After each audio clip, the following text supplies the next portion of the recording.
Good evening and welcome to the 1 Year Daily Insights with Zig Ziglar and Dr. Ike Reichhardt, brought to you by Les Hill from Less is More Coaching.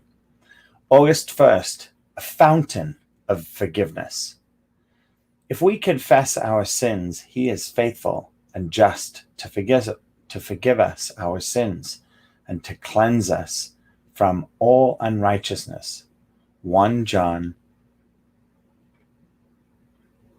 1:9. No one in his or her right mind would live with an open sore if a tube of medicine would heal the hurt. In the same way, God has given us the incredible promise to heal the wounds of our guilt. His promise to forgive is ready and waiting for us to claim it. Will we? For some of us, the gift of forgiveness seems too good to be true.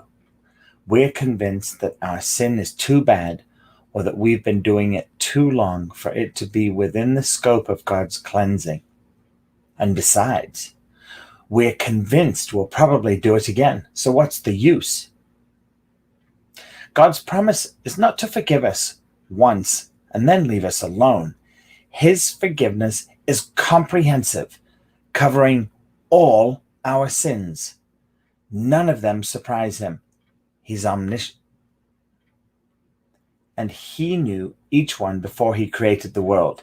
He forgives with his eyes wide open.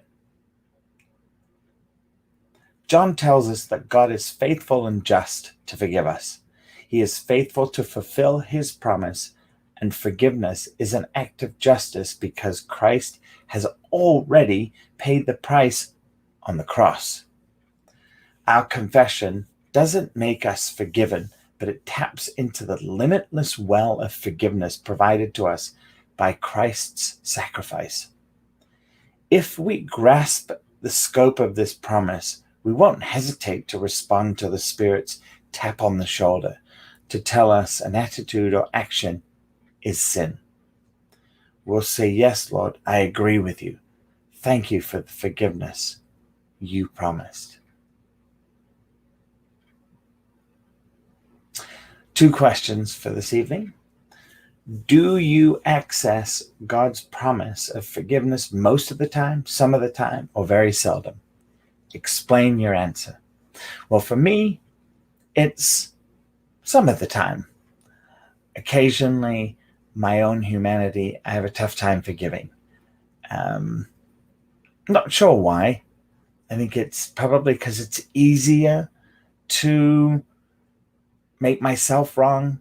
It's less confronting, and nobody's going to get hurt. Nobody's going to get injured.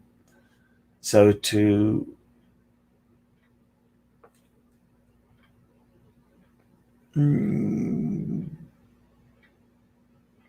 as I would say, break my own promises, hard on myself, eat wrong food, all of that kind of stuff, and do harm to this body, which is, in essence, our body is a temple given to us to use by God.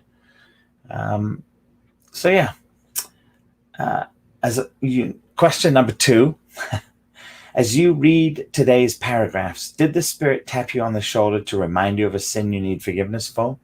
If he did, thank him now for his grace and his forgiveness.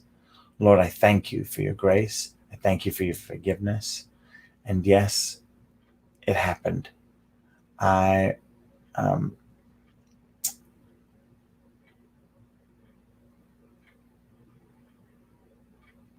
see that for me, it's around my weight. I make promises all the time. I make promises of working out so many times. I make promises of not eating sugar for a while. And I have not been. And I know I need your help, God. I need your support.